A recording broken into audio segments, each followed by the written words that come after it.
ग्रंथ हवे मज ग्रंथ हवे तुझ ग्रंथ हवे मज ग्रंथ हवे तुझ ग्रंथ पोचवू घरोघरी ग्रंथ पोचवू घरोघरी ग्रंथ तुमच्या दारी आले ग्रंथ तुमच्या दारी आले ग्रंथ तुमच्या दारी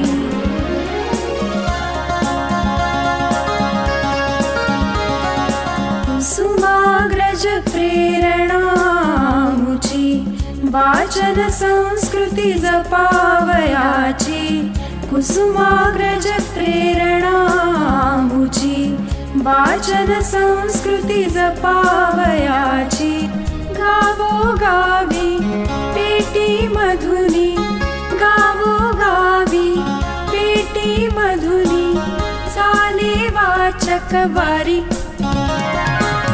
ग्रंथ तुमच्या दारी आले ग्रंथ तुमच्या दारी आले ग्रंथ तुमच्या दारी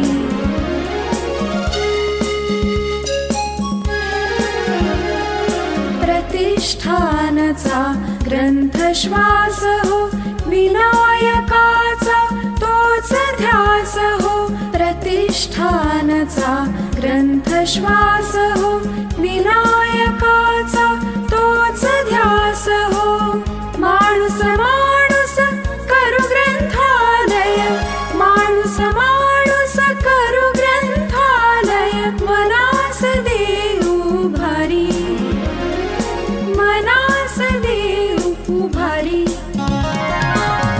ग्रंथ तुमच्या दारी आले ग्रंथ तुमच्या दारी आले ग्रंथ तुमच्या दारी ग्रंथ तुमच्या दारी युएई विभागातर्फे सादर करण्यात येत असलेल्या आजच्या कार्यक्रमात तुम्हा सर्वांचं मनपूर्वक स्वागत.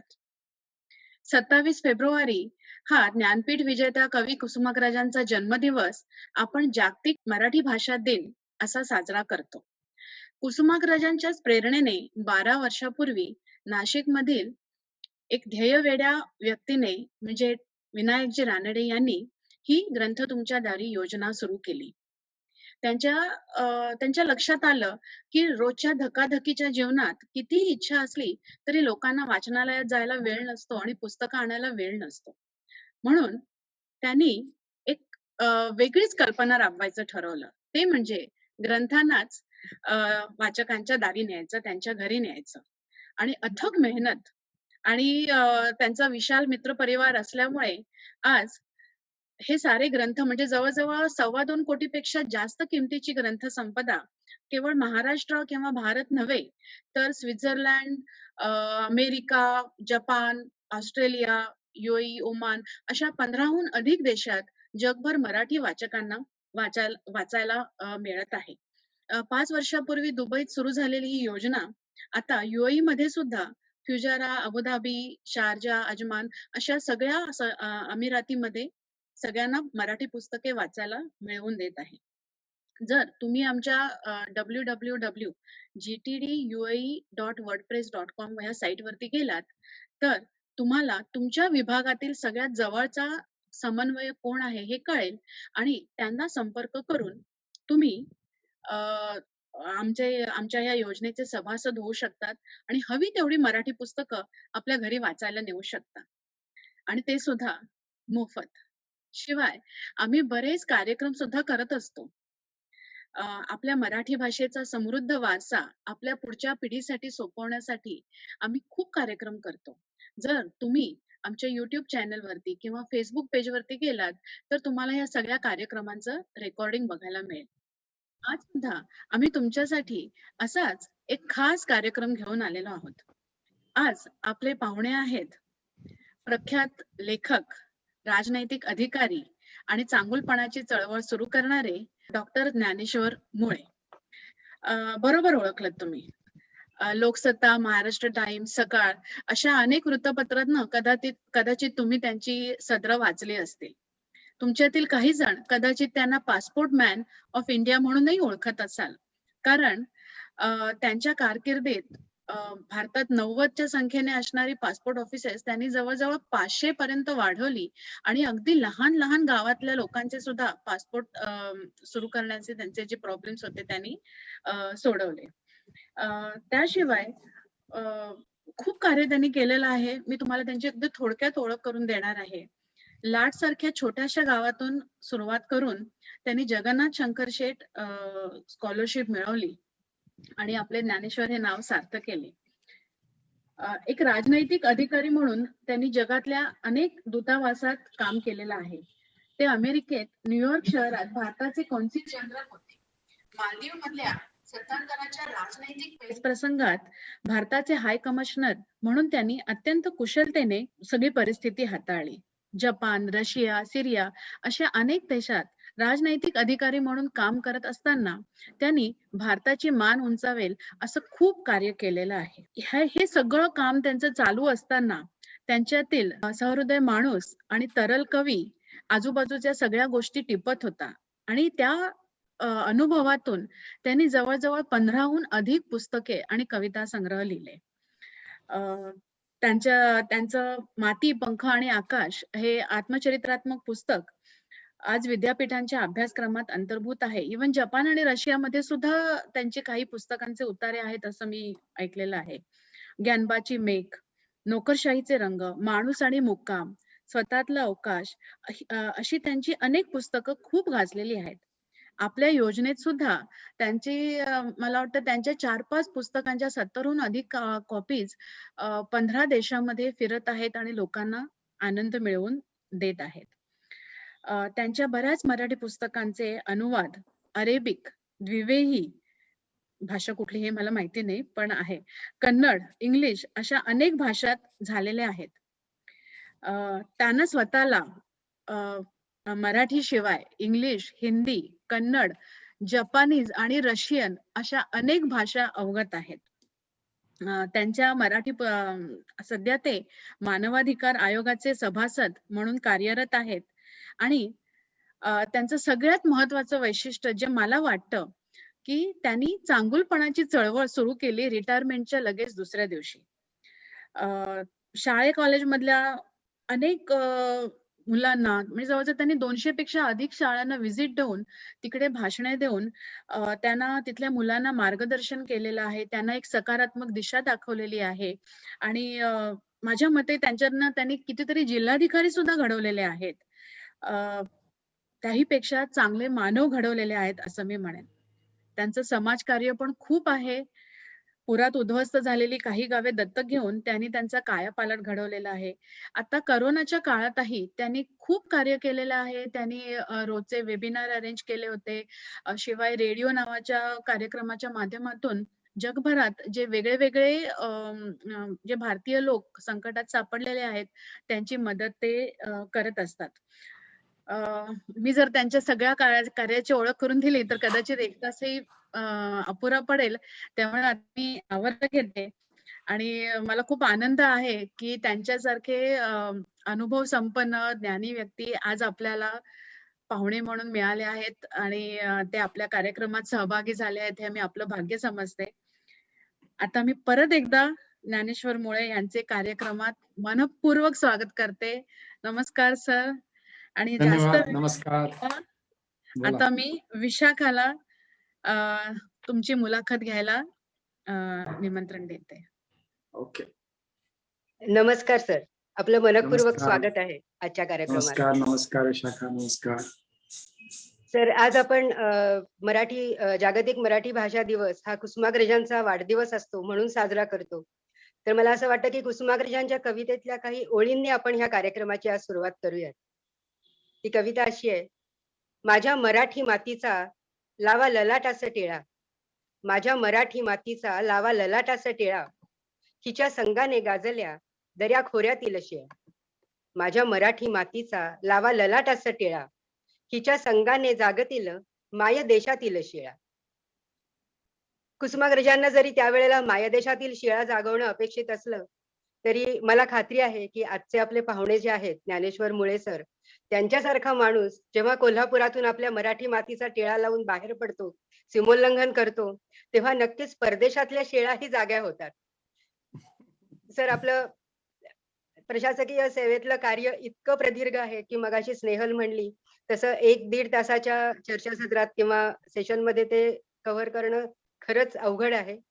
तरीही तोच संदर्भ ठेवून आज आम्हाला आपल्याशी मराठी भाषा, तुमचं मराठीपण आणि त्याचबरोबर तुमचे परदेशातले अनुभव, तिथल्या भाषा आणि संस्कृतीचे अनुभव या संदर्भात तुमचे विचार ऐकायला अतिशय आनंद होईल. तर हेच सूत्र घेऊन आपण आज पुढची मुलाखत करणार आहोत. पण त्यापूर्वी मला तुमची थोडी पार्श्वभूमी जाणून घ्यायला आवडेल, की मुळात प्रशासकीय सेवेत जावं याचं बीज कुठे रुजलं किंवा त्याची सुरुवात कुठे झाली? विशाखा, धन्यवाद तुला आणि आपल्या सर्व मराठी मित्रांना. कुसुमाग्रज हे माझ्या आवडत्या कवींपैकी एक आहेत.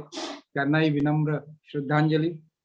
आपली भाषा जी आहे ती अतिशय संपन्न आहे आणि आपल्या संपूर्ण ज्याला म्हणतो परंपरा, ज्ञानाचा जो पारंपरिक साठा आहे त्याच्यामध्ये या भाषेला आणि भाषेतून येणाऱ्या समृद्धतेला फार महत्व आहे. आणि म्हणून मी मराठीलाही नमस्कार करतो आणि मराठीचा मी आदर करतो. मराठीचा मी अत्यंत अभिमानी आहे, पुरस्कर्ता आहे, प्रचारक आहे आणि एक छोटासा सेवकही आहे. आणि कुसुमाग्रजांच्या अनेक ओळी आम्हाला आजही मी म्हणू शकतो की मुखोद्गत आहेत. आणि त्याच्यातली जी प्रेरणा आहे, त्यांच्या कवितांच्या ज्या ओळी आहेत त्या जीवनामध्ये एखाद्या मित्रासारख्या साथ देत आलेल्या आहेत आणि ते साथ देत राहतील. कारण हे आमचे कवी, साहित्यिक, लेखक हे आपल्या श्वासा इतकेच, आपल्या रक्ता इतकेच आपल्यामध्ये भिनलेले असतात. तर हे फार मोठं विचारधन आहे आणि संपन्न वारसा आहे. त्या वारशाचे आपण सगळे भागीदार आहोत. म्हणून आपण एकमेकांविषयी इतका आपल्याला आपुलकी वाटते, प्रेम वाटते. त्याचं मुख्य कारण भाषा हे आपल्या सगळ्यांना जोडणारं सूत्र आहे. तुमच्या प्रश्नाकडे यायचं तर मी म्हणेन की स्पर्धात्मक परीक्षेकडे येण्यासारखं काही वातावरण आमच्या घरी किंवा शाळेत फारसं नव्हतं. मी गावात, छोट्याशा गावात 4थी पर्यंत शिकलो. मला वाटत नाही आमच्या घरामध्ये कुणी स्पर्धा परीक्षा हा शब्द ऐकला असेल. जो म्हणजे मी जेव्हा प्रत्यक्षात तयारीला सुरुवात केली तेव्हाही स्पर्धात्मक परीक्षांना मी बसतोय, स्पर्धा परीक्षांना याचा अर्थ त्यांना कळला असेल असं मला नाही वाटत. पण शाळेत बीज जेव्हा पडलं ते साधारण मी 6वीत असताना पडलं. आमच्या शाळेचा प्रथम वर्धापन दिवस होता आणि त्यानिमित्तानं त्यावेळचे तत्कालीन CEO कोल्हापूरचे मुख्य कार्यकारी अधिकारी जिल्हा परिषद शरद काळे हे नुकतेच IAS झालेले होते. काही 2-3 वर्षाचे IAS झालेले होते आणि त्यांना आमच्या शाळेमध्ये प्रमुख पाहुणा म्हणून बोलवलेलं होतं. आणि त्या निमित्तानं मी पहिल्यांदा पाहिलं की एक तरुण मुलगा आहे आणि त्याच्या सगळे आसपास आमचे प्राचार्य, शिक्षक सगळे घोंगावत आहेत. म्हणजे मी म्हटलं हा काय प्रकार आहे की सहसा आपल्याला असं दिसत नाही. ही मंडळी प्रमुख पाहुणे, प्रमुख वक्ता, अतिथी हे सगळी विशेषणं जी असतात ती आपण एका विशिष्ट लेवलला वयाने किंवा अनुभवाने गेलेल्या व्यक्तींना आपण तशा प्रकारे वागणूक देत असतो आदराची. पण नंतर मी विचारलं आणि मग मला कळालं की ते IAS आहेत. आणि त्यांचं भाषण ऐकलं, त्याच्यामध्ये मराठी माणसं खूप कमी येतात IAS असाही सूर मी पकडला. आणि मग मी एखाद्या पॅशनेट वेड्यासारखं त्या शब्दांच्या मागे धावायला सुरुवात केली. आणि मला आठवतं आणि माझ्या पुस्तकातही हा प्रसंग आहे की त्या दिवशी रात्री जेव्हा मी झोपलो तेव्हा आमच्या त्यांच्या कार्यक्रमाच्या वेळेस आमच्या चौकात लिहिलेलं होतं की अमुक अमुक शरद काळे IAS. आणि मी स्वप्नात पाहिलं की ज्ञानेश्वर मुळे IAS असं एकदम माझ्या नावासमोर ते 3 शब्द म्हणजे मॅजिकल, जादुई शब्द होते ते माझ्या नावासमोर चमकताना मी पाहिले. आणि एका अर्थाने त्या दिवशी त्या स्वप्नाला जन्म मिळाला. आणि मग तिथून मग ते शब्दांचा पाठलाग करत गेलो. कलेक्टर असायचे कोल्हापूरला IAS अधिकारी, त्यांना मी पत्र लिहित असे. पूर्वी आपल्याला 6 पैशामध्ये पोस्ट कार्ड यायचं. नंतर ते 10 पैसे होऊन नंतर 15 पैसे झाले, 25 पैसे झाले. पण 6 पैशाच्या काळामध्येही मी पत्र लिहिलेली आहे कलेक्टरांना आणि त्यांना मी म्हणजे हेच म्हणजे आपलं अज्ञान मी त्यांना सांगत असे की मला काही कळत नाही याच्याविषयी काय करावं, कसं करावं, मला तुम्ही भेट द्या. काही कलेक्टरांनी मला बोलवून घेतलं, काहींनी माझ्या पत्राकडे दुर्लक्ष केलं. त्याच्यानंतर मी ग्रॅज्युएट झालो आणि त्याच्या आधी मी एक मुख्यमंत्र्यांना पत्र लिहिलं. त्यावेळेस शंकरराव चव्हाण मुख्यमंत्री होते. मी म्हटलं कोल्हापूरमध्ये आम्हाला अजिबात सुविधा उत्पन्न नाही आहेत, पुस्तकं मिळत नाही आहेत, तेव्हा तुम्ही काहीतरी करा याच्या संदर्भामध्ये. तर त्यांनी ते पत्र आमच्या संस्थाचालकांना पाठवलं आणि संस्थाचालकांनी माझी चांगलीच हजेरी घेतली आणि सांगितलं, अरे तू एवढ्या साध्या गोष्टीसाठी कशाला मुख्यमंत्र्यांना पत्र लिहिलंस. ते स्वतः आमदार होते. त्यांनी मला सांगितलं की जेवढी पुस्तकं हवी असतील तुला तेवढी सगळी तू दे यादी, ती सगळी आपण मागवून घेऊ जिथून असतील तिथे, आणि सहजासहजी उपलब्ध नसतील तर आपण माणूस मुंबईला पाठवू. आणि मला त्यांनी सगळी पुस्तकं उपलब्ध करून दिली. तर अशा प्रकारे अनेकांचं त्याच्यामध्ये योगदान आहे. पण मला असं वाटतं बीज जे आहे ते 1969-70ला म्हणजे साधारण मी 12-1 वर्षाचा असताना ते बीज माझ्या मनामध्ये पडलं, रुजलं आणि पण त्याला मोठं करायचं काम मी केलं. त्या बीजाला वृक्ष बनवण्यामधला जो प्रवास आहे तो त्रासदायकही होता, आनंददायकही होता आणि ज्याला इंग्रजीमध्ये एक्झिलरेटिंग म्हणतात, असा आतून काहीतरी नवचैतन्य निर्माण करणाराही होता. फार सुंदर प्रवास होता, फार ओबडधोबड होता. सर, आत्ताच तुम्ही उल्लेख केलात की शरद काळे यांचं जे व्याख्यान होतं त्यात मराठी माणूस किंवा मराठी मुलं या स्पर्धात्मक परीक्षात मागे का, हा त्याचा विषय होता. तर या संदर्भात मला असं विचारावंसं वाटतं की ही तुम्ही 1980 ची गोष्ट सांगताय, नाही किंवा त्या काळातली गोष्ट सांगताय. आज इतक्या वर्षानंतर तर आज इतक्या वर्षांनंतर या परिस्थितीत काही बदल झालाय का, किंवा तुमच्या अनुभवाचा फायदा घेऊन काही मुलं याच्यात आली आहेत का? आणि दुसरा मुख्य प्रश्न असा की ह्या सगळ्या प्रवासात तुम्हाला तुमचं शिक्षण पूर्णपणे मराठीत झालंय, ह्याचा कुठे अडचण आली का, किंवा तो कुठे कॉम्प्लेक्स होता का? कॉम्प्लेक्स जरूर होता आणि मोठा कॉम्प्लेक्स होता. आणि मुख्य म्हणजे माझ्या सेवेमध्ये येण्याचा फायदा अनेकांना झाला आणि त्याचं मुख्य कारण म्हणजे मातीपंख आणि आकाश हे जे पुस्तक आहे, त्या पुस्तकामध्ये मी पहिल्यांदा म्हणजे पुस्तकातून मार्गदर्शन व्हावं असा माझा काही उद्देश नव्हता किंवा उपदेश करावा असा उद्देश नव्हता, पण फक्त माझा जो प्रवास होता तो त्या काळामध्ये थोडा नवखा होता. आज तसा तो नवखा राहिलेला नाहीये. म्हणजे माझ्यापेक्षाही कठीण परिस्थितीतून आता मुलं आलेली आहेत आणि ते IAS, IPS, IAS वगैरे परीक्षांमध्ये पास झालेले आहेत. महाराष्ट्रामध्ये तर मी म्हणेन की गेल्या 15-1 वर्षामध्ये एक लाट आलेली आहे. आणि आज मी संपूर्ण भारतभर प्रवास करत असतो तेव्हा मला अगदी केरळमध्ये पाटील नावाचे आपले अधिकारी आहेत, आसाममध्ये मला मराठी IPS अधिकारी, IAS अधिकारी भेटलेले आहेत, ओरिसामध्ये राजेश पाटील आहेत, आनंद पाटील चेन्नईमध्ये आहेत, मध्य प्रदेशामध्ये आपले खाडे नावाचे IAS अधिकारी आहेत. तर महाराष्ट्राच्या बाहेर मी जेव्हा जातो तेव्हा तिथं मराठी अधिकारी भेटत नाही असं अजिबात होत नाही. याचा अर्थ एका पातळीपर्यंत आपण पोहोचलेलो आहोत. अजूनही मला जी खंत जाणवते ती ही की साधारण दिल्लीमध्ये केंद्र सरकारचे जॉईंट सेक्रेटरी आणि वरच्या पदावरती मराठी माणूस अजूनही फार कमी दिसतो. म्हणजे 50-60 इथे जी मंत्रालय आहेत किंवा सेक्रेटरीज, सचिव जी पदं आहेत त्याच्यामध्ये आजच्या घडीला मला असं वाटतं एक खांडेकर नावाचे गृहस्थ आहेत, ते ट्रायबल मिनिस्ट्रीमध्ये होते, आता DOPTचे सचिव झालेले आहेत. ते सोडल्यास माझ्या माहितीप्रमाणे मराठी सचिव नाही आहेत. दिल्लीमध्ये कॉरिडॉरमध्ये जेव्हा मी जात असतो तेव्हा चोप्रा, शर्मा, अरोडा, वर्मा हेच लोक, मला त्यांचीच फक्त पाठी दिसते. अजूनही आपले मराठी कुलकर्णी देशपांडे असोत किंवा घोरपडे भोसले असोत, हे काही फारसे तिथे दिसत नाही. ही वस्तुस्थिती आहे. तर मला असं वाटतं की एका पातळीपर्यंत आपण आलेलो आहोत, पण त्याच्या पुढे अजून जाणं एक ज्याला क्वांटम जम्प म्हणतो. आता क्वांटम जम्प एकदम मोठी भरारी घेणं आवश्यक आहे आणि ते महाराष्ट्राला शक्य आहे. खरं तर महाराष्ट्र सरकारने एक यासाठी समिती नियुक्त केलेली आहे की कशा पद्धतीने पूर्व प्रशिक्षण जे आहे आपल्या मराठी विद्यार्थ्यांचं, उमेदवारांचं, ते कशा पद्धतीने चांगलं करता येईल यासाठी ही समिती मंत्रालयानं, शिक्षण मंत्रालयानं नेमलेली आहे आणि त्याचा मी स्वतः अध्यक्ष आहे त्या समितीचा. त्यामुळे कशा पद्धतीने प्रशिक्षण दिलं तर जास्तीत जास्त आपल्या मराठी विद्यार्थ्यांना यश कमावता येईल या दृष्टीनं मी विचार करणार आहे. आपल्या ज्या संस्था आहेत, पूर्व प्रशिक्षण संस्था, त्यांच्यामध्ये कोणते बदल आणणं आवश्यक आहे.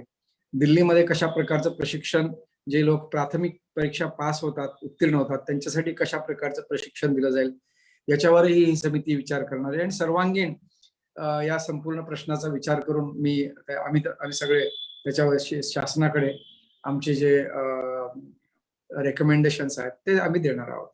दुसरा तुझा जो प्रश्न होता, मराठी असल्यामुळे काही अडचणी आल्या का, तर सगळ्यात महत्वाचा जो प्रश्न होता माझ्यासमोर त्या काळामध्ये, आज सुदैवाने मराठीमध्ये पुस्तकं उपलब्ध आहेत स्पर्धा परीक्षांची, ती उपलब्ध नव्हती. हा पहिला, म्हणजे स्वातंत्र्य आपल्याला 1947 साली मिळालं, पण 1979 साली कोठारी कमिशननं पहिल्यांदा प्रादेशिक भाषांमध्ये स्पर्धा परीक्षा, केंद्रीय ज्या नागरी स्पर्धा आहेत त्याच्यामध्ये मराठी आणि अन्य प्रादेशिक भाषांमध्ये या परीक्षा देता येतील अशी सोय 1979 ला केली. म्हणजे पहिली जवळजवळ 30 वर्ष ती सोय नव्हती. माझ्या काळात ती सोय असून सुद्धा मला ती उपलब्ध नव्हती. त्याचं कारण मराठीमध्ये पुस्तकं उपलब्ध नव्हती. मराठीमध्ये जर पुस्तकं उपलब्ध नसतील तर जे शब्द असतात, पर्यायी शब्द, ज्याला आपण टर्मिनॉलॉजी म्हणतो, वेगवेगळ्या सोशॉलॉजी मधल्या असो, समाजशास्त्रातल्या असोत किंवा राज्यशास्त्रातल्या असोत, त्या टर्मिनॉलॉजीज मराठीमध्ये अनेकदा आपल्याला नसतात किंवा त्यांची आपल्याला सवय नसते.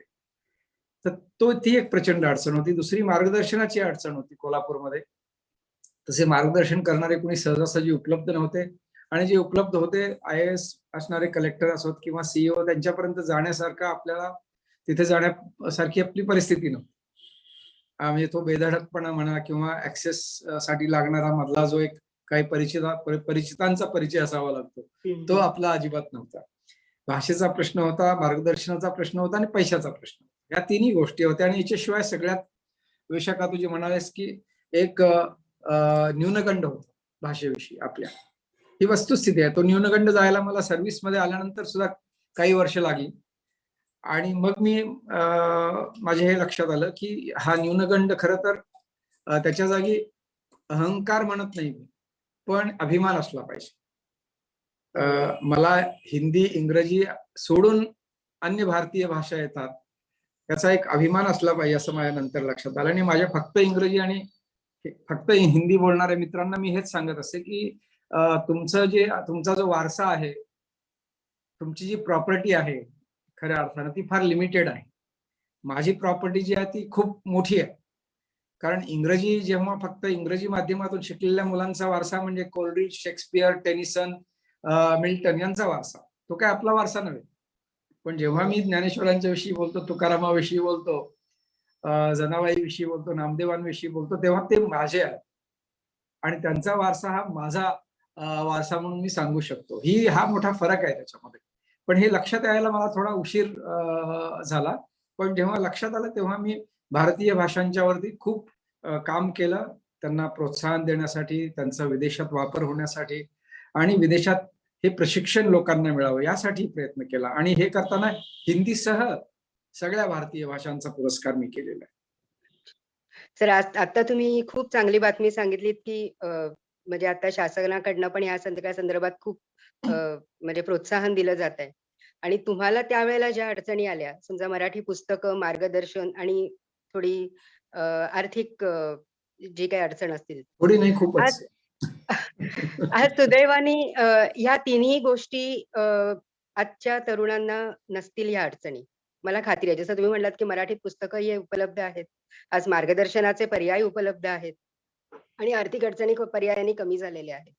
पण असं असताना ज्या गोष्टीचा तुम्ही म्हणताय की मला अभिमान वाटायला पाहिजे, आज मला वेगळी भाषा येते याचा, आज तीच भाषा जर मुलं शिकली नाहीत, तर म्हणजे तुमच्या वेळेला शक्य असूनही काही इतर काही अडचणी होत्या.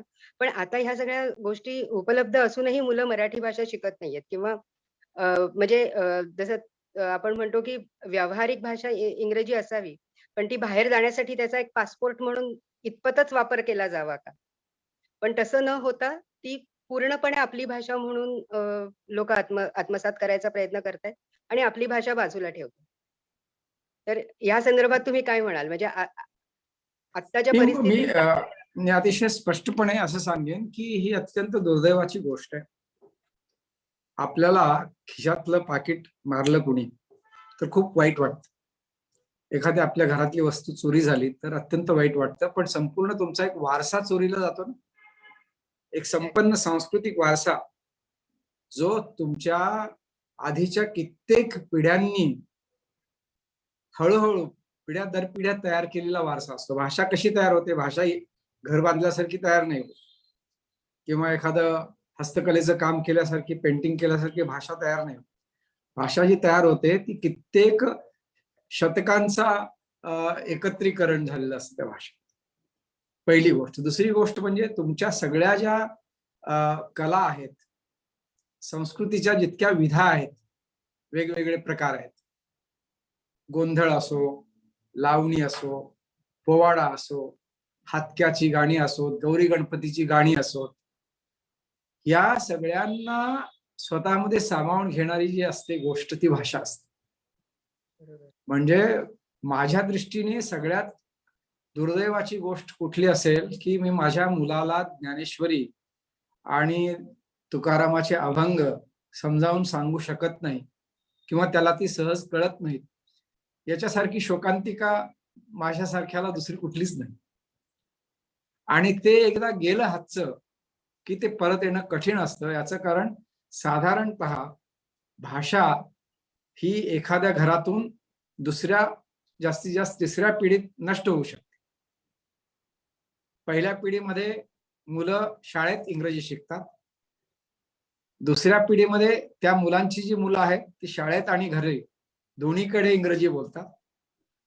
आणि तिसऱ्या पिढीमध्ये फक्त ग्रँडफादरशी कधी कधी ते इंग्रजीमध्ये कॉन्व्हर्सेशन करतात किंवा ग्रँडमदरशी किंवा ग्रेट ग्रँडमदरशी, ते इंडियामध्ये गेल्यानंतर. तर म्हणजे एका झटक्यामध्ये, आणि हा साधारण 40 ते 50 वर्षाचा काळ असतो, या 50 वर्षामध्ये आपण 500 वर्ष आणि 1000 वर्ष कमावलेली जी एक सुंदर अशी संपदा आहे ती गमावून बसतो. याचं दुःख वाटत नाही लोकांना. म्हणजे आपण काय हरवलं हेच जेव्हा कळत नाही तर त्याच्यासारखी दुसरी शोकांतिका नाही असू शकत कुठली. तर मला असं वाटतं की भाषेला मुकणं म्हणजे खऱ्या अर्थाने आत्म्याला मुकण्यासारखं. म्हणजे don't you have your own language असा कोणी प्रश्न केला आपल्याला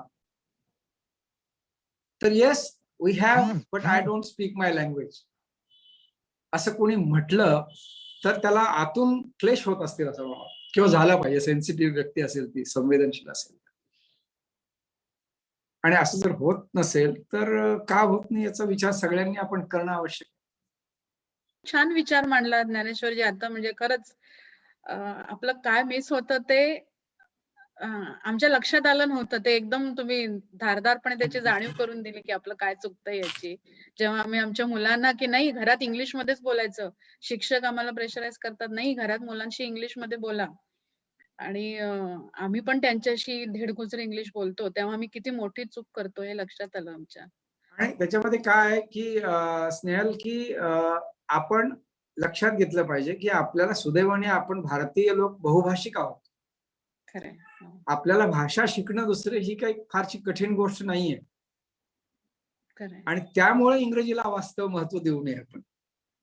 अगदी बरोबर. आपल्याला आपली भाषा शिकून दुसऱ्या भाषा शिकता येतात हा आत्मविश्वास आपल्या पुढच्या पिढीला देणं आवश्यक आहे. आणि ह्या सगळ्या इंग्रजी माध्यमाच्या शाळा ज्या आहेत तिथे अत्यंत कनिष्ठ पद्धतीचं इंग्रजी शिकवलं जातं. म्हणजे 80% शाळांमध्ये, 90% शाळांमध्ये. बाकी 10% ज्या अतिशय श्रीमंत शाळा आहेत तिथे जेवढी फी आकारतात कदाचित त्या मानाने थोडी क्वालिटी थोडी मोठी असेल, पण फार मोठी नसते तिथे. कारण चांगले शिक्षक हे अजूनही दुर्मिळ आहेत प्रत्येक भाषेतच. मराठीतले मिळत नाहीत तर. म्हणजे मी सगळ्यांना नेहमी हे सांगते, की आपल्याला कॉलेजमध्ये गेल्यानंतर 1 वर्ष इंग्रजी शिकायला खूप त्रास झाला आणि आपल्याला कॉम्प्लेक्स आला. आणि त्या कॉम्प्लेक्सच्या दडपणाखाली आपण एवढे दबलो, की आपण आपल्या मुलांना तो कॉम्प्लेक्स अगदी KG1 पासून देतोय, की त्यांना आपण त्या दडपणाखाली पहिलीपासून वावरायला लावतो. हे कारण नसताना खरं तर 1 वर्षानंतर आपण we had coped up with that, की आपण ती शिकून घेतलेली आणि आत्मसात केलेली पुढेही गेलो होतो. तरी पण आपण अजून त्या गुलामीत का अडकलो आहे? तर तो झटकून टाकायलाच पाहिजे प्रयत्नपूर्वक असं अगदी मला अगदी. आणि भाषा वैविध्य ही भारताची फार मोठी विरासत आहे. खरं आहे. भारतीय उपखंडामध्ये म्हणजे जगातल्या जवळजवळ 50% भाषा ज्या आहेत त्या भारतीय उपखंडामध्ये आहेत. हो. पण त्या प्रचंड वेगाने त्यांचा ऱ्हास होतो. बापरे.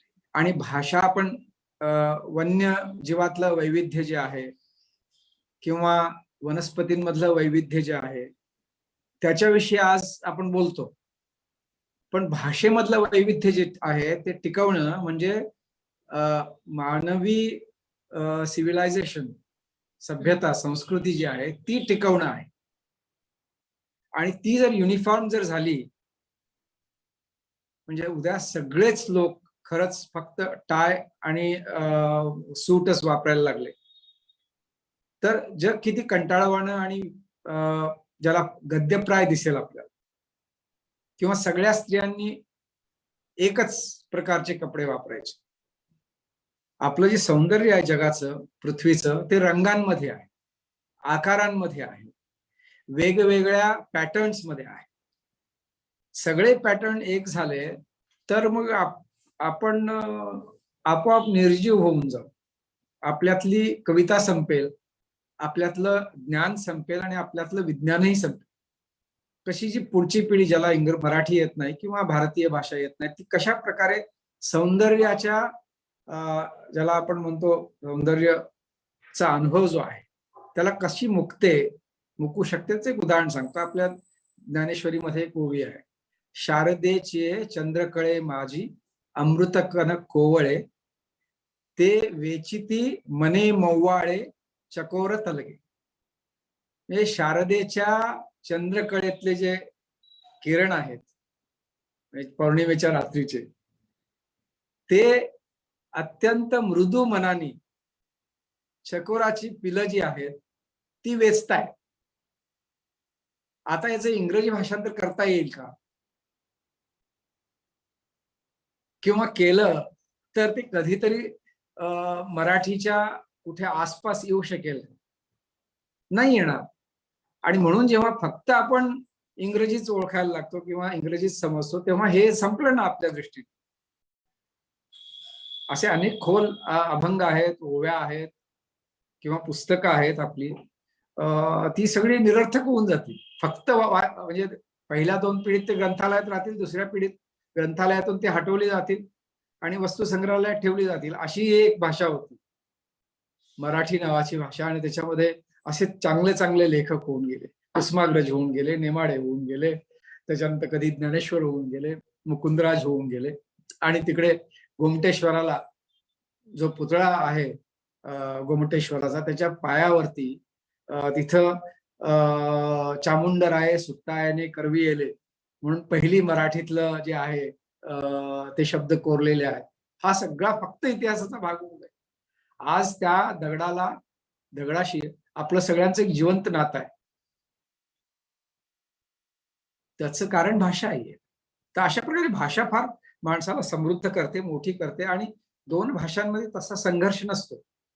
आपापल्या पद्धतीने त्या ऑर्गॅनिकली वाढलेल्या आहेत आतापर्यंत. आता पहिल्यांदा त्यांच्यावरती आक्रमण होत आहे.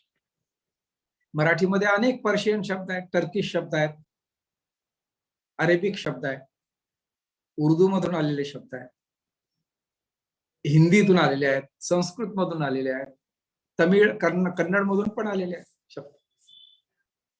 म्हणजे अशी एकमेकांची देवाणघेवाण चालत भाषा समृद्ध होत चाललेली आहे. आणि हे करत असताना आपणही आपले शब्द त्यांना दिले.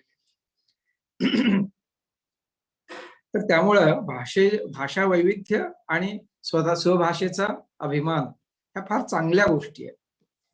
आपल्याकडे अनेकदा सरकार पण या विचाराला समजून नाही घेत आणि त्यामुळं मग दुसऱ्या भाषांना आणि खरं तर परदेशी भाषा मी विचार नाही करू शकत की आपण मी आता सध्या मानवाधिकार आयोगामध्ये आहे. तिथे मी हेच सांगत असतो की आपण मानवाधिकार आयोगामध्ये सगळा आपला जो अजेंडा आहे तो पाश्चात्य देश काय विचार करतात, त्यांची विचार करण्याची पद्धती काय आहे त्याला आपण प्रतिक्रिया देतो. आपली कथा असली पाहिजे आणि ती कथा सर्वेपि सुखिनः सन्तु, ओम सहना भवतु सहनौ भुनक्तु, या आणि अशा प्रकारच्या संकल्पना ज्या आपल्या इथं आहेत मानवाधिकाराच्या पूर्वीपासून, त्या संकल्पनांचा अर्थ समजावून घेऊन त्या आपण जगासमोर मांडल्या. आपली कथा असली पाहिजे. दुसऱ्यांच्या कथेला फक्त मान डोलावून त्याप्रमाणे कथा निर्माण करण्याचा प्रयत्न आपण नाही करू शकत.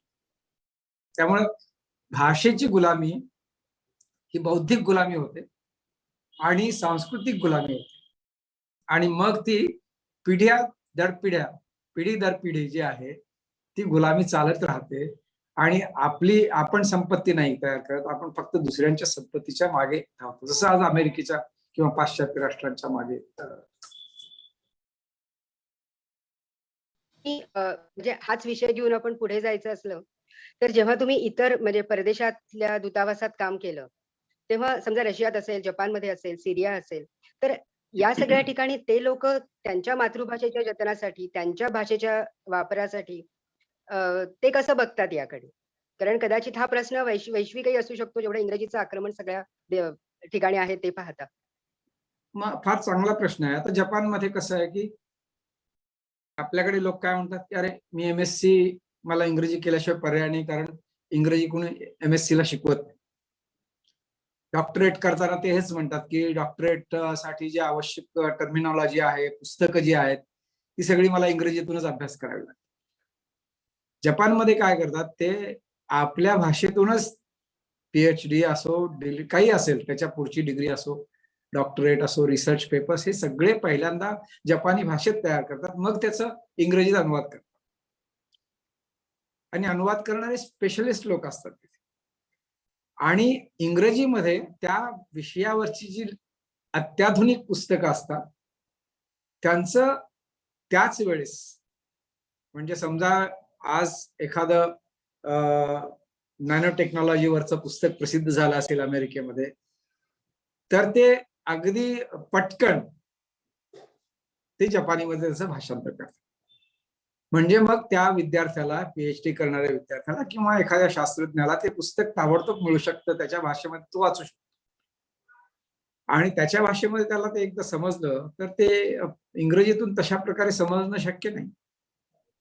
आपल्या सगळ्यांना माहिती आहे की आपण कितीही वाचायचं ठरवलं इंग्रजी तर एक मर्यादा असते त्याला समजण्याला. म्हणजे जॉन असू दे किंवा आणखीन कुठलं कॅरेक्टर असू दे, त्याला आपण रिलेट नाही करू शकत. पण गणेश असो किंवा गोविंद असो म्हटलं की आपल्याला लगेच एक त्याच्यामध्ये, आणि आपल्या केवढा अर्थपूर्ण आहेत. आपल्याकडे व्यक्तींची जी नावं आहेत ती अर्थपूर्ण आहेत किती. प्रत्येक नावाला अर्थ असतो, अनेकदा मायथॉलॉजी असते, त्याच्या पाठीमागे कथा असतात. असं काही नाही आहे इंग्रजीमध्ये. बघा तुम्ही 200-300 नावं आहेत, ती सगळीकडे रिपीट दिसतील. परदेशी राहत असताना असा भाषेसंबंधीचा एखादा काही खास तुमचा अनुभव आहे म्हणजे त्यांच्या भाषेसंबंधीचा, जेव्हा तुम्ही जपानी शिकत होतात उदाहरणार्थ, असा काही? त्यांच्या, कारण मी असा प्रयत्न करत असतो जिथे जाईल तिथे आपल्या भाषेचा प्रसार झाला पाहिजे.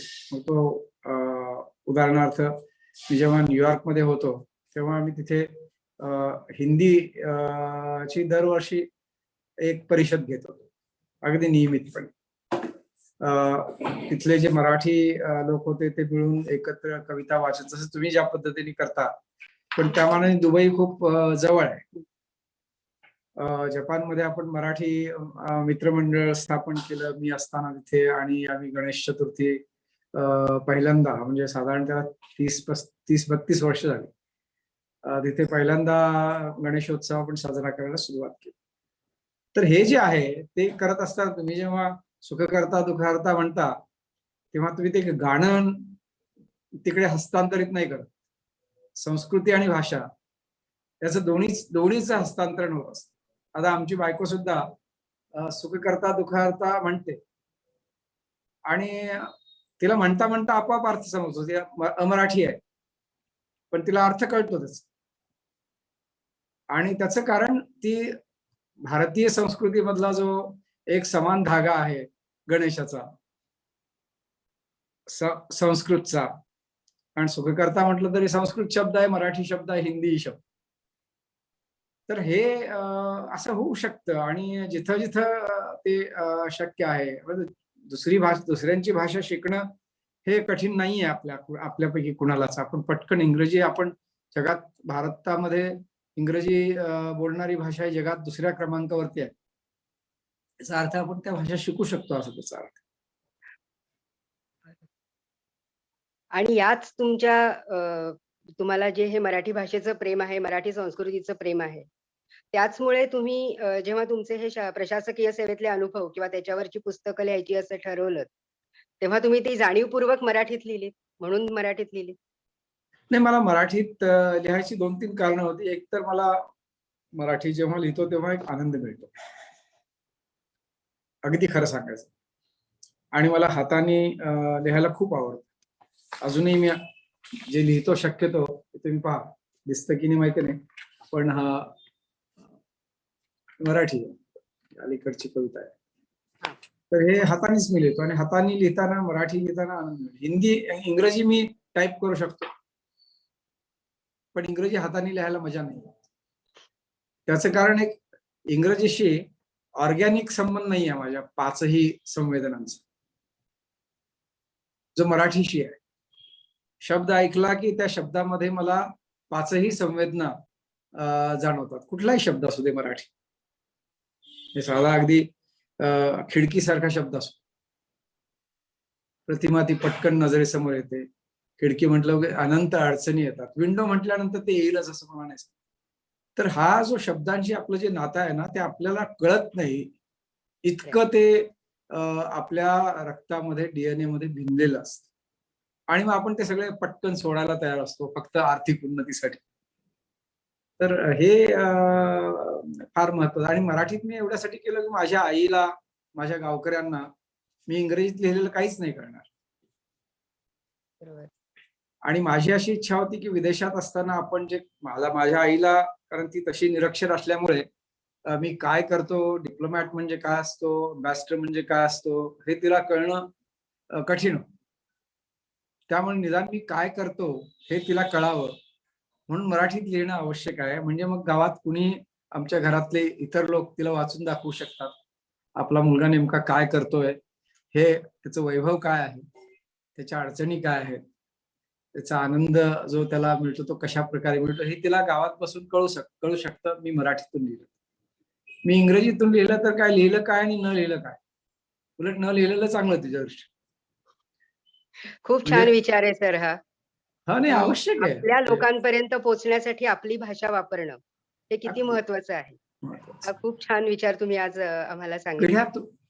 पिढ्या तुटतात त्याच्यामुळे. भाषा जर आपण त्या भाषेत नाही वापरलं तर, म्हणजे खरं तर नाही बोलू शकत आपण मुलांशी इंग्रजी. मी नाही बोलू शकत अजून.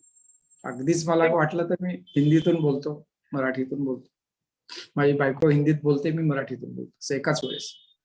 आणि तिला कळतं, मला तर कळतंच हिंदी.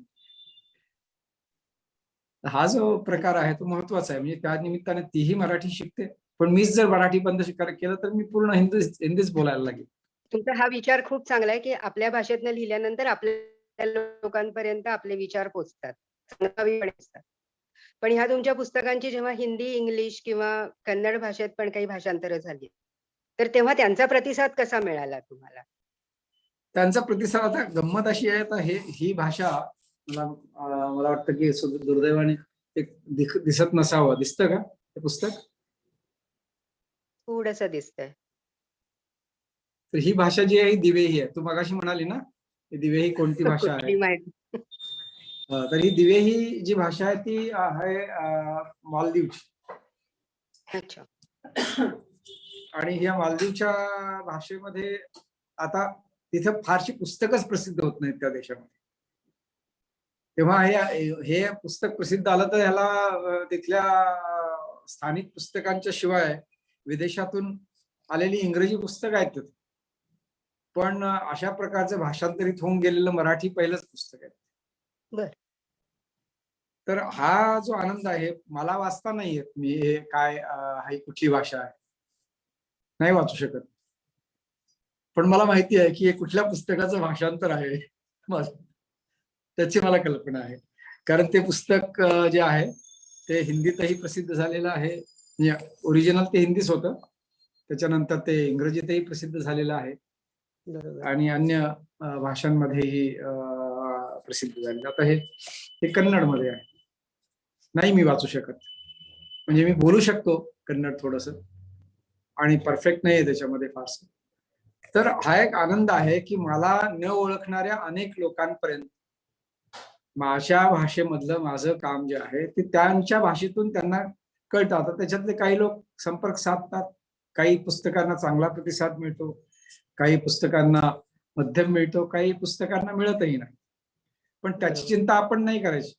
म्हणजे आपण लिहून छान पद्धतीने प्रसिद्ध केलं आणि काही लोकांना वाटलं अनुवाद करणं कठीण काम असतं आणि ते करणं आवश्यक आहे. आपल्याकडे सगळ्या इंग्रजी पुस्तकांची भाषांतरं आपल्या भाषेत होतात, पण मराठी पुस्तकांची इंग्रजीमध्ये फारशी भाषांतरं नाही होत. कुसुमाग्रजासारख्या कवितांची सगळी भाषांतरं व्हायला हवी होती इंग्रजीमध्ये, सगळ्या पुस्तकांची. खरं तर महाराष्ट्र सरकारने हा कार्यक्रम घेतला पाहिजे की मराठीतले जे प्रमुख 10 लेखक आहेत ते त्यांनी निवडावेत.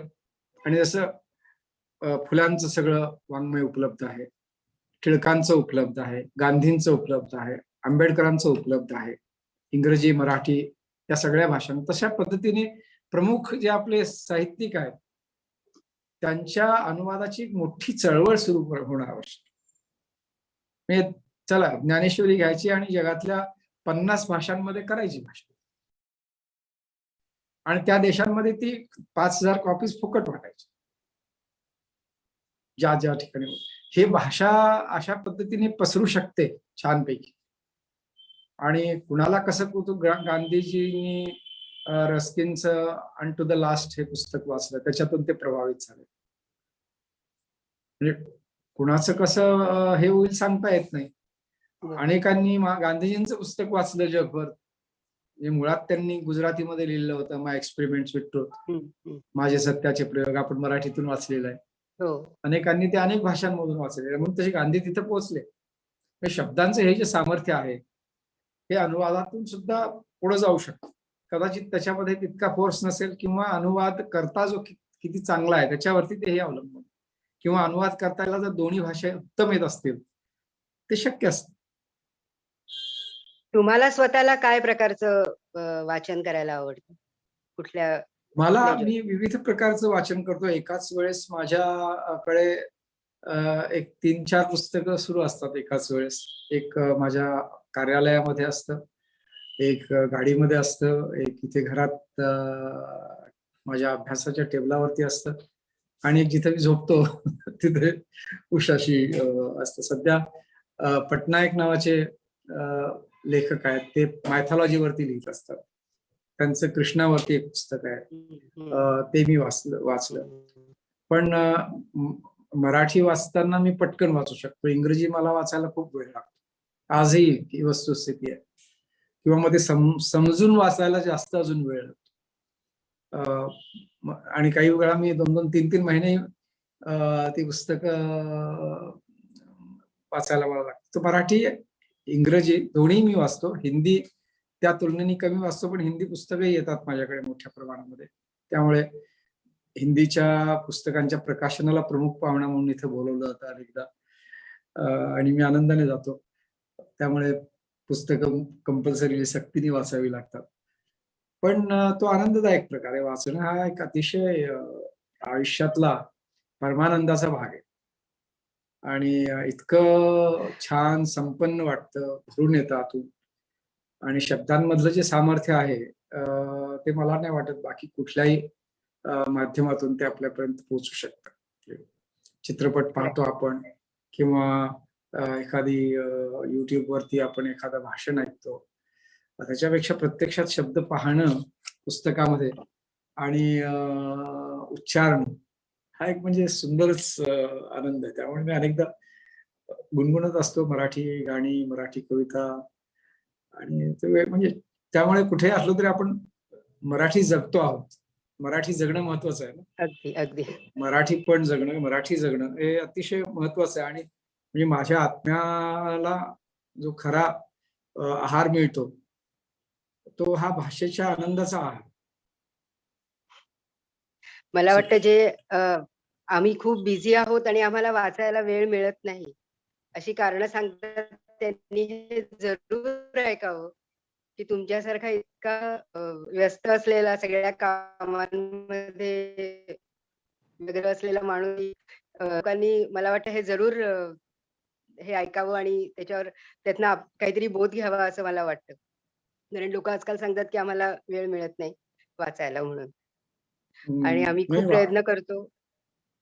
वाचायला आणि लिहायला निश्चितच प्रत्येकाने वेळ काढला पाहिजे असं मला वाटतं. पण थोडासा या सगळ्या स्क्रीन टाइम. तुमच्या वाचनाचा तुमच्या लेखनावर कसा परिणाम झाला असं तुम्हाला वाटतं? नाही, वाचनाचा असं माझा माझा असा विचार आहे, तो प्रत्यक्षात अंमलात नाही आणता आला, की आपण जेवढं वाचतो त्याच्या दुप्पट लिहिलं पाहिजे असं वाटतं मला. जगात दोनच प्रकारचे लोक असतात, वाचणारे आणि लिहिणारे. लिहिणारे शक्यतो कमी वाचतात आणि त्यांनी कमीच वाचलं पाहिजे. कारण वाचायला एकदा सुरुवात केली की असं वाटतं की अरे हे आधीच लिहून झालेले आणि आपण काय लिहिणार आहे. आणि प्रत्येक विचार, प्रत्येक कल्पना कुठे ना कुठे, कधी ना कधी कुणाला तरी त्याचा स्पर्श झालेला असतो. आणि मग लिहायला आपण सुरुवात केली तर मग ते एकदम आपण खऱ्या अर्थाने आपल्या आतला जो एक झरा आहे, नदी आहे, ती वाहायला लागली की त्याचं एक स्वतंत्र रूप असतं, त्याचं एक स्वतंत्र गंध असतो तिला, त्या भाषेला. कारण प्रत्येकाची भाषा वेगळी असते. म्हणजे आपण चारही लोक मराठी बोलत असू, पण आपली प्रत्येकाची मराठी वेगळी असते. म्हणजे माझ्यामध्ये थोडा कोल्हापुरी अंश असेल, तुमच्यापैकी कुणाकडे वैदर्भी असेल, कुणाकडे वऱ्हाडी असेल, आणि त्यात मजा आहे. त्याच्यामध्ये काही भाषेमध्ये शुद्धाशुद्ध मी मानत नाही. म्हणजे ज्याला जो व्यक्त करू शकतो स्वतःला आणि दुसऱ्यांपर्यंत आपल्याला काय म्हणायचं ते कळवू शकतो, ती भाषा सार्थ आहे. तिला काही म्हणजे ती कमी दर्जाची गावचा माणूस आला आणि तो गावच्या भाषेत बोलला म्हणून ते काही नाहीये. ती भाषा सुंदरच आहे, ती शुद्धच आहे. व्याकरण हे नंतर पंडितांनी बसून तयार केलेलं आहे. आत्मा जो आहे, आत्म्याचं ग्रामर नसतं ना. खरंय, तो आत्म्याला शुद्ध असतो. बाहेर कसं ग्रामर आपण चिकटवायचं, कुठल्या व्याकरणाला चिकटवायचं. त्यामुळे व्याकरण आणि अंतःकरण ह्या दोन गोष्टी ज्या आहेत वेगळ्या आहेत. खरंय. तर तुमच्या तुम्ही जेव्हा प्रशासकीय सेवेच्या निमित्ताने वेगवेगळ्या देशांमधनं फिरलात, तेव्हा कितीही तुम्हाला माहिती असलं की आपण इथे 3 वर्ष राहणार, 2 वर्ष राहणार, जे काय तुमचा कालावधी असेल तो, तरीही प्रत्येक ठिकाणाची तुमची एक नाळ जोडली जातच. म्हणजे आपण जसं म्हणतो की एक आपली जन्मभूमी आहे, एक आपली कर्मभूमी आहे. जसं आम्ही आता इथे समजा दुबईत किंवा UAEत राहणारे खूप वर्ष राहणारे लोक आहेत, तर एक आत्मीयता वाटते आपल्याला इथे चालणाऱ्या गोष्टींबद्दल आणि देशाबद्दल. फक्त भारताबद्दलचं प्रेम असतं. पण तुम्ही जेव्हा थोड्या वेळेस जरी प्रत्येक देशात राहत असलात तरी देखील तुमचा एक ऋणानुबंध त्या देशाशी जोडले जात असते. तर त्यावर तुम्ही कसे व्यक्त होता? त्यावर काही तुम्ही म्हणजे तुमच्या अनुभवांव्यतिरिक्त काही त्यावर? हा चांगला प्रश्न आहे. बऱ्याचदा असं लोकांना वाटतं की आपल्या देशाविषयी प्रीती असणं, देशप्रेम असणं म्हणजे इतर देश आपल्याला आवडता कामा नयेत, असं नाहीये काही. आज सीमा सगळ्या ज्या आहेत त्या फार काय म्हणायचं त्याला, त्यांना तसा काही अर्थ उरलेला नाहीये. भारतीय 3 कोटीपेक्षा जास्त भारतीय विदेशात आज काम करतात आणि या 3 कोटी लोकांची जुळलेले जे भारतातले लोक आहेत ते 30 कोटी लोक आहेत. 30 कोटी म्हणजे 1/4 झाला. आज तुम्ही कुठेही कुणालाही विचारा, कुणाचा तरी भाऊ, कुणाची तरी बहीण, कुणाचा तरी नातेवाईक, कुणाचा तरी मित्र हा परदेशी असतोच असतो. याचा अर्थ आपली जी खरंय. प्रादेशिक, फक्त प्रादेशिक अशी जी एक ओळख किंवा परिचय होता, त्याचा विस्तार झालेला आहे आपल्या नकळत सुद्धा. त्यामुळे अभिमान, आपल्या मातृभूमीचा अभिमान असणं, याचा अर्थ दुसऱ्या भूमीचा दुस्वास करणं किंवा टीका करत बसणं, याला मी अजिबात योग्य मानत नाही.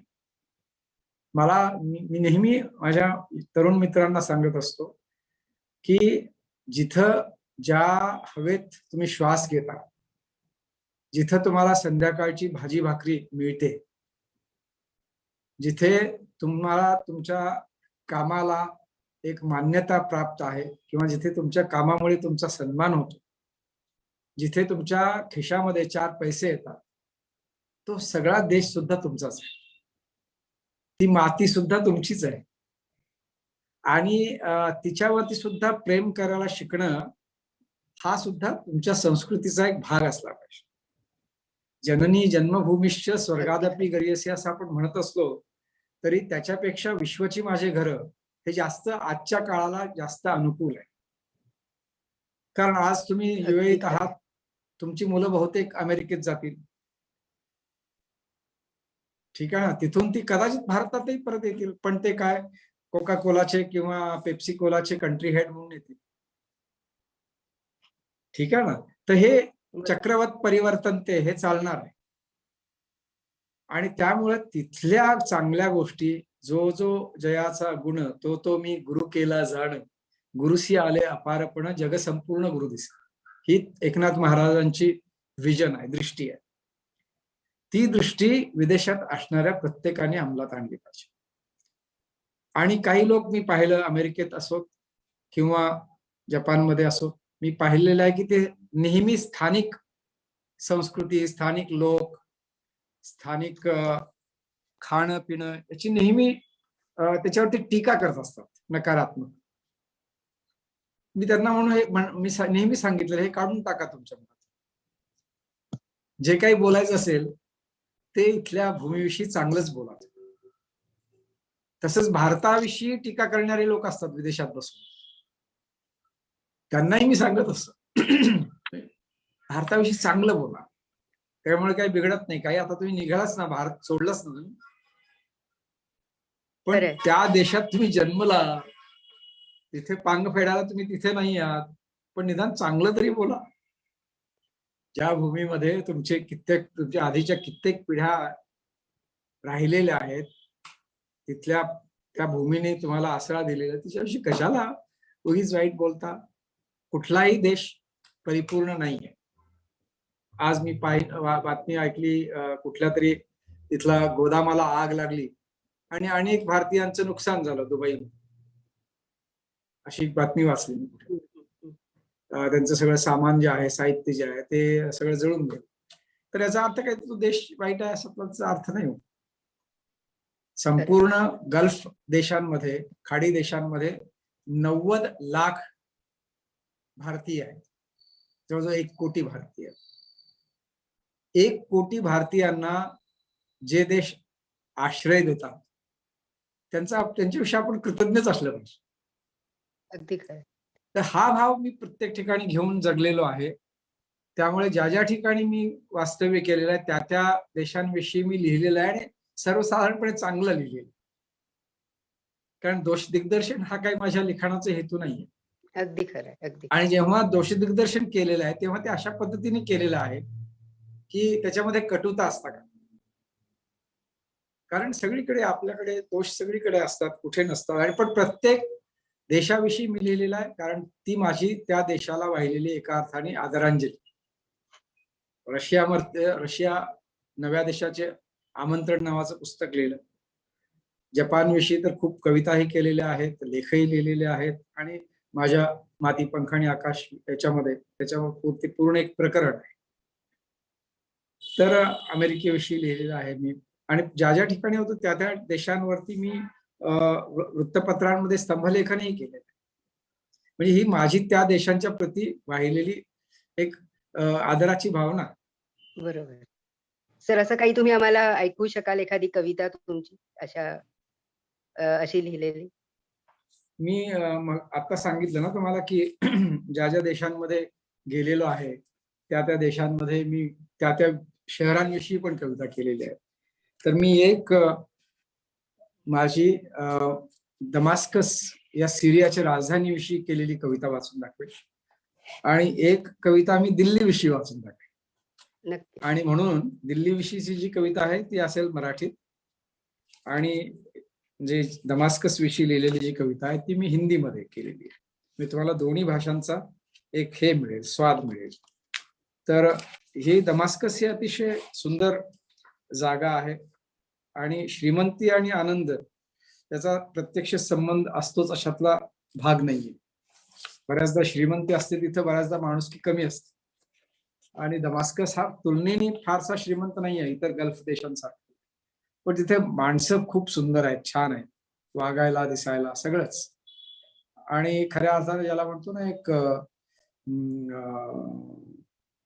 तहजीब म्हणून शब्द आहे, म्हणजे अतिशय सभ्य सुसंस्कृत ज्याला म्हणतो आपण, तशी तहजीब असणारा तो देश आहे.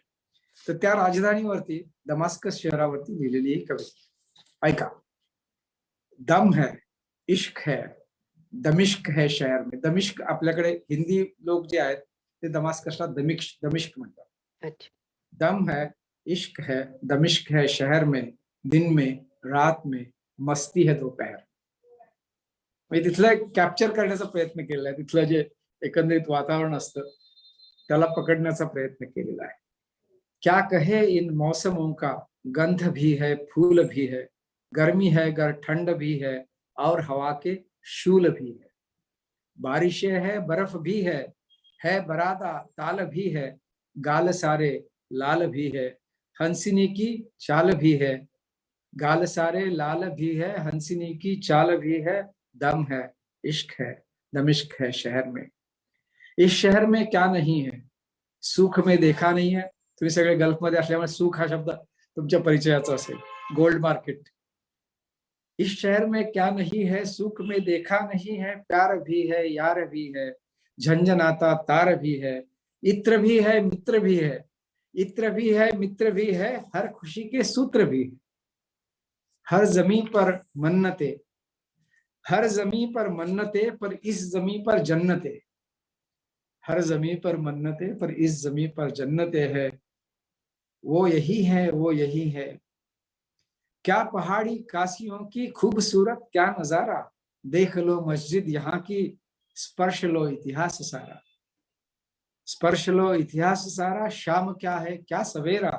सांस ले इसकी हवा में, आए नहीं मौका दोबारा, आए नहीं मौका दोबारा. दम है, इश्क है, दमिश्क है शहर में, दिन में रात में रौनक है दोपहर में, रौनक है दोपहर में. वाह, खूपच ही सुंदर. एक त्या शहरावरची कविता. अशाच पद्धतीने मी दिल्लीवरती अशा जवळजवळ सगळ्या शहरांवरती लिहिलेली आहेत, पण या दोन कविता प्रातिनिधिक म्हणून वाचून दाखवतो. दिल्लीवरची कविता बघा. आता ही तुम्हाला जास्त आपली वाटेल कारण दिल्ली आपली वाटते आपल्याला तुलनेने.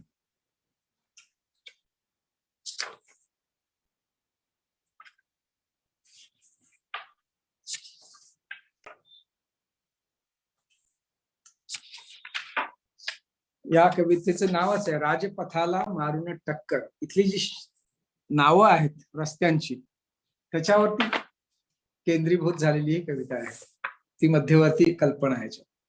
राजपथाला मारून टक्कर, जनपथ झाला हळवा, छेदून जाते वाट जुहारी, चिकटून अग्नीत जळवा. इथे राजपथही आहे आणि जनपथही आहे दिल्लीमध्ये आणि हे इथले महत्वाचे रस्ते आहेत, पण त्यांचा काही संबंध नाही. ते एकमेकाला क्रॉस करून जातात.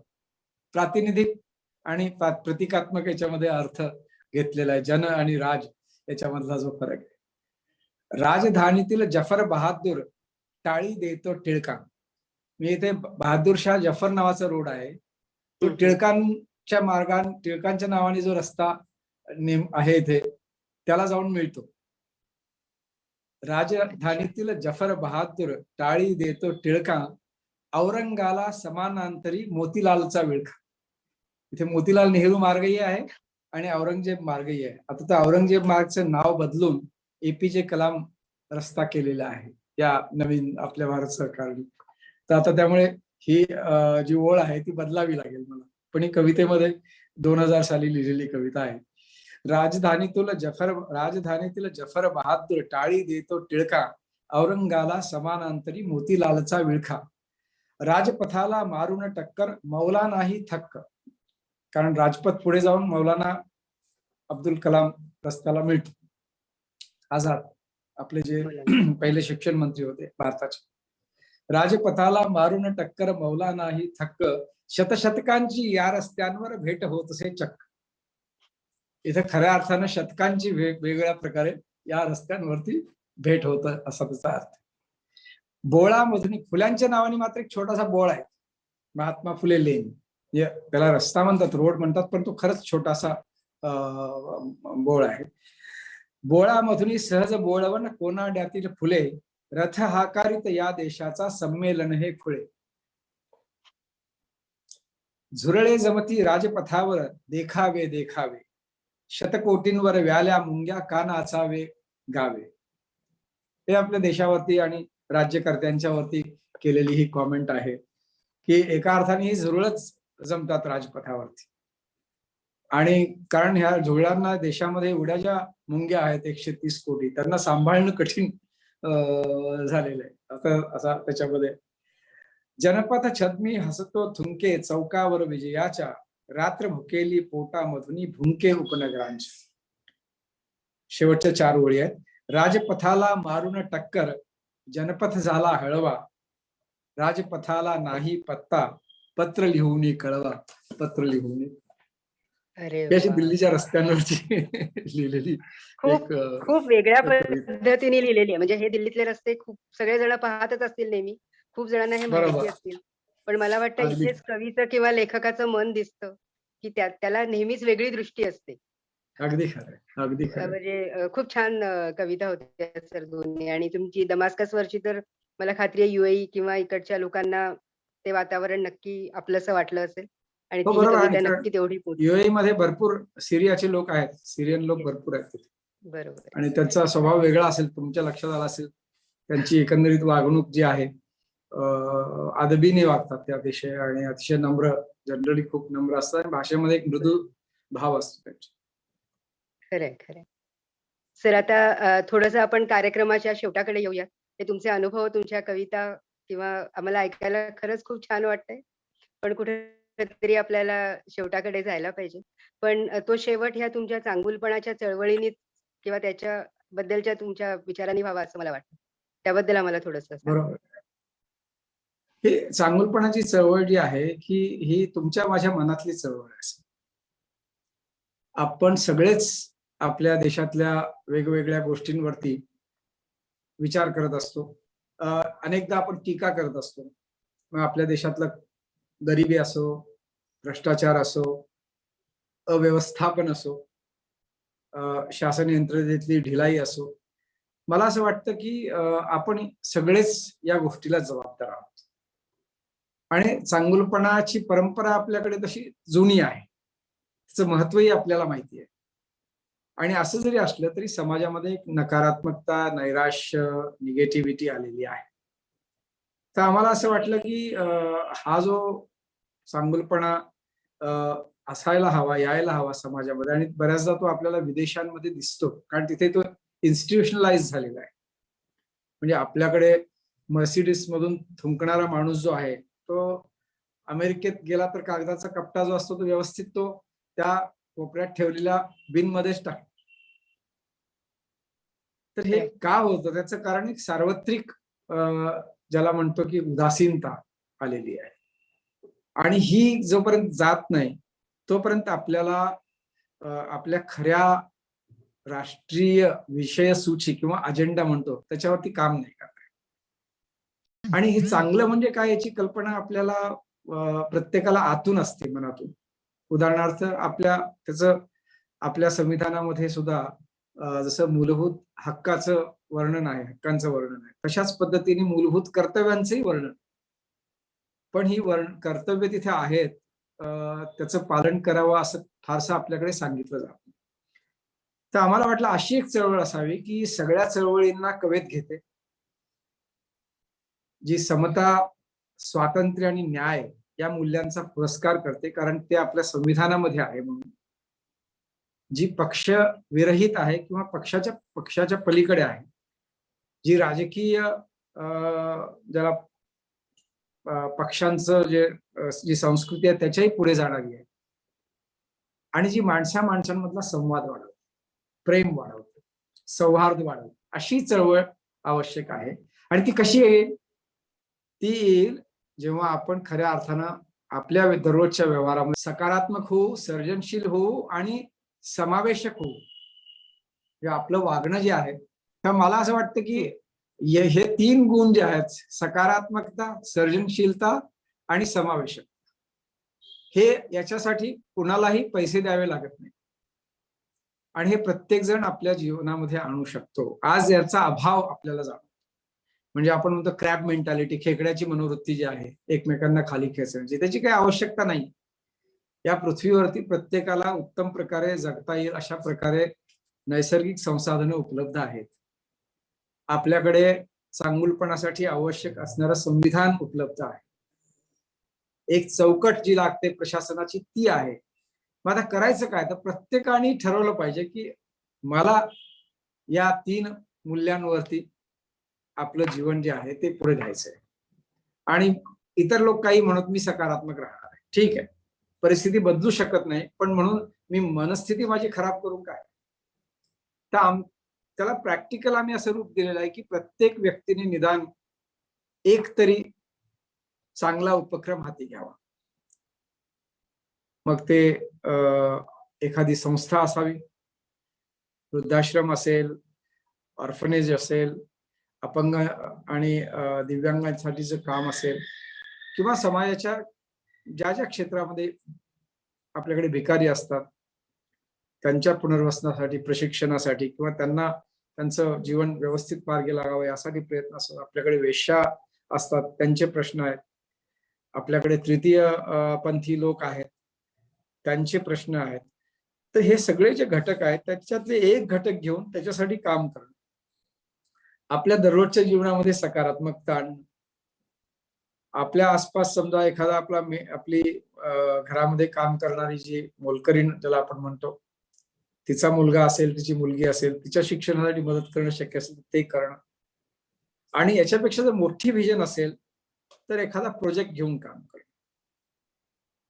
आणि मग तो प्रोजेक्ट कसा असो, नदी स्वच्छ करण्याचा प्रोजेक्ट असो, एखादी कॉलनी किंवा रस्ता स्वच्छ करण्याचा प्रोजेक्ट असो, एखाद्या विभागातला जे करप्शन आहे, भ्रष्टाचार आहे डिपार्टमेंट मधला, एखादा विभाग का होईना आपण त्यांच्या तिथल्या अधिकाऱ्यांशी संपर्क साधून तिथले जर प्रश्न सोडवले आणि तो विभाग जरी आपण भ्रष्टाचार मुक्त केला तरी ती खूप मोठी चांगुलपणाची सेवा आहे. आणि हे करत असल्याचे 3 भाग आहेत. पहिला प्रबोधन, दुसरं प्रशिक्षण आणि तिसरं परिवर्तन. हा याचा मार्ग आहे. कारण आपण बाकीच्या धर्मावरती आधारित किंवा पक्षावरती आधारित आपण जेव्हा काही करतो तेव्हा मला असं वाटतं की आपण एक चुकीचा रस्ता अवलंबितो, जातीवरती आधारित. कारण त्याला तसा ज्याला म्हणतो की व्यापक सार्थकता नाहीये त्याच्यामध्ये. म्हणजे समजा मी एका विशिष्ट जातीचा माणूस आहे, त्या जातीपुरती मी काम करायचं ठरवलं तर माझ्या UAE मधल्या किंवा अमेरिकेतल्या जगण्याला अर्थ काय राहिला? ती फक्त जात माझ्या प्रगतीला कारणीभूत नाहीये किंवा फक्त त्या जातीचं मी देणं नाही लागत.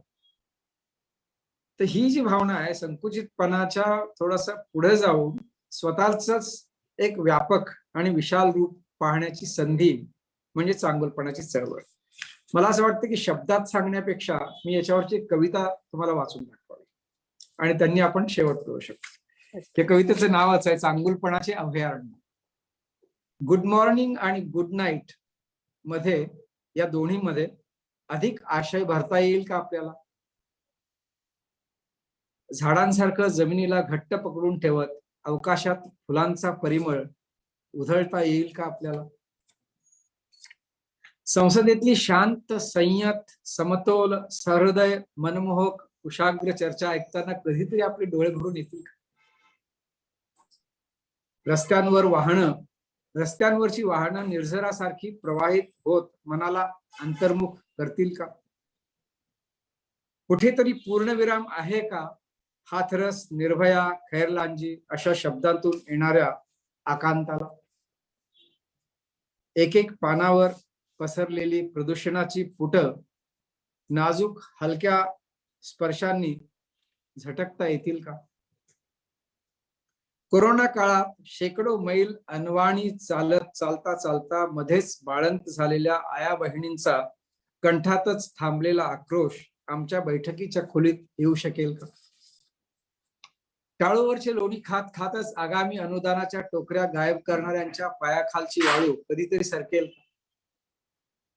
छाती फुगवून सार्वभौम आश्वासनांचा मुसळधार पाऊस पाडणाऱ्यांना नखशिकांत तपासण्याची मुभा सिंहासनाखाली चिरडल्या जाणाऱ्यांना कधीतरी मिळेल. आमच्या मलिन रसायनयुक्त लुप्त होत चाललेल्या नद्यांचं मंजूळ गान कधी ऐकायला मिळेल का? महापुरात डुंबणारी शहरं अल्लद उचलून त्यांना वाळवंटात वसवता येईल का स्मार्ट कपडे देऊन? अतिवृष्टीनं जमीनदोस्त झालेली पिकं, ढगफुटीनं वाहून गेलेली घरं, अवकाळी पावसात काल परवाचे वाहून गेलेले पूल आणि विस्कटलेली माणसं, तुटलेले संसार, कफल्लक शेतकरी, कुठल्या दिशेनं धावायचं आणि कुणाचा दरवाजा ठोठावायचा, कुणाच्या नावानं बोंब मारायची? कुठेतरी आसरा मिळेलच माणुसकीला, कुठेतरी आसरा मिळेलच माणुसकीला, कुठेतरी असेलच उन्नत करणारी ऊर्जा, कुठेतरी असेलच सृजन, सकारात्मकता आणि मृदू सहानुभूती.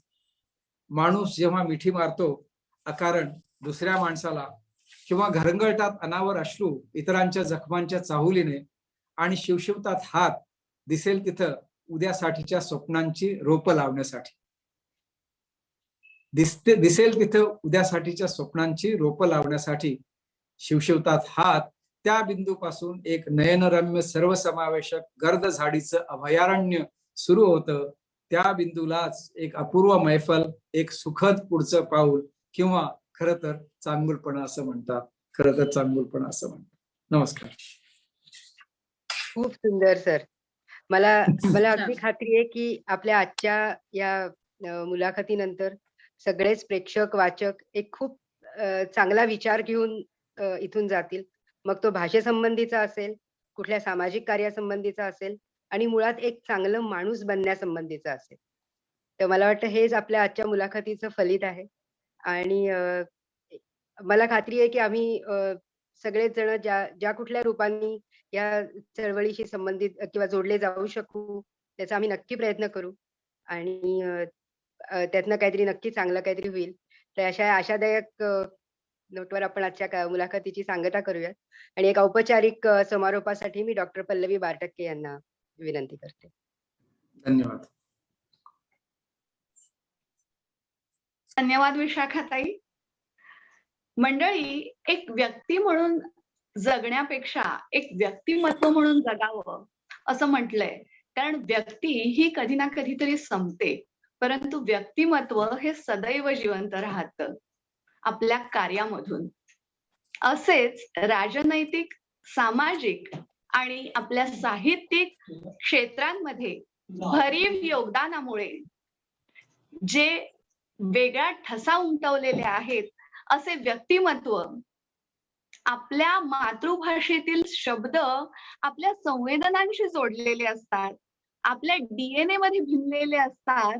असे कट्टर मातृभाषा प्रेमी असलेले आणि चांगुलपणाच्या चळवळीचे प्रणेते, पासपोर्ट मॅन ऑफ इंडिया म्हणून ओळखले जाणारे डॉक्टर ज्ञानेश्वर मुळेजी आज आपल्याला आपल्या जागतिक मराठी राजभाषा दिनाच्या या कार्यक्रमासाठी प्रमुख अतिथी म्हणून लाभले. सरांनी त्यांच्या व्यग्र दिनक्रमातून वेळात वेळ काढून आम्हाला आज खूपच मौलिक मार्गदर्शन केले. त्याबद्दल ग्रंथ तुमच्या दारी UAE परिवारातर्फे मी सरांचे आभार मानते आणि त्यांच्या चांगुलपणाची चळवळ या उपक्रमाला हार्दिक शुभेच्छा देते. मंडळी, असं म्हणतात की आपल्या माणसांचे आभार मानत नाहीत, परंतु आमच्या प्रत्येक उपक्रमामध्ये आम्हाला जास्तीत जास्त सहकार्य करणारे आणि स्वतःच्या नवीन नवीन कल्पनांनी आम्हाला प्रेरणा देणारे आमचे ग्रंथ दिंडीचे प्रणेते आणि ग्रंथ तुमच्या दारी या परिवाराचे प्रमुख श्रीयुत विनायकजी रानडे यांचे देखील खूप आभार. आजच्या ह्या मुलाखतपर कार्यक्रमाला निव्वळ प्रश्नोत्तरांचा कार्यक्रम न ठेवता एक रंजक संवादात्मक कार्यक्रम घडवून आणल्याबद्दल आमच्या ग्रंथ तुमच्या दारी युएई परिवाराच्या सौ विशाखाताई पंडित यांचे देखील खूप सारे आभार. आमच्या आजच्या ह्या कार्यक्रमाला तितकीच साजेशी प्रस्तावना करून डॉक्टर ज्ञानेश्वरजी मुळे यांचं जीवन कार्य आमच्या पुढे उलगडून दाखवणाऱ्या सौ स्नेहलताई देशपांडे यांचे देखील खूप आभार. मंडळी, हा जागतिक मराठी राजभाषा दिनाचा कार्यक्रम करण्याचं जेव्हा आमचं ठरलं त्यावेळेस मराठी भाषेची सिद्धहस्त लेखणी लाभलेले आणि मराठी भाषेचे सुपुत्र असणारे जे आपल्या मराठी मातीचे आहेत असे डॉक्टर ज्ञानेश्वरजी मुळे यांनाच का बोलवू नये असा विचार आमच्या ग्रंथ तुमच्या दारी परिवाराचे सक्रिय वाचक डॉक्टर प्रसाद बारटके यांनी मांडला. आणि आज आपण सगळ्यांनीच डॉक्टर ज्ञानेश्वर मुळे यांच्या मार्गदर्शनाचा आनंद घेतला. त्यामुळे आम्ही ग्रंथ परिवारातर्फे डॉक्टर प्रसाद बारटके यांचे आभार मानतो. मंडळी, आजच्या ह्या कार्यक्रमासाठी आपल्याला ज्यांनी तांत्रिक सहकार्य केले ते म्हणजे श्रीयुत धवल व सौ नीलम नांदेडकर, तसेच श्रीयुत सचिन, सौ श्वेता आणि त्यांचा लहानगा स्वजोष पोरवाल यांचे देखील खूप आभार.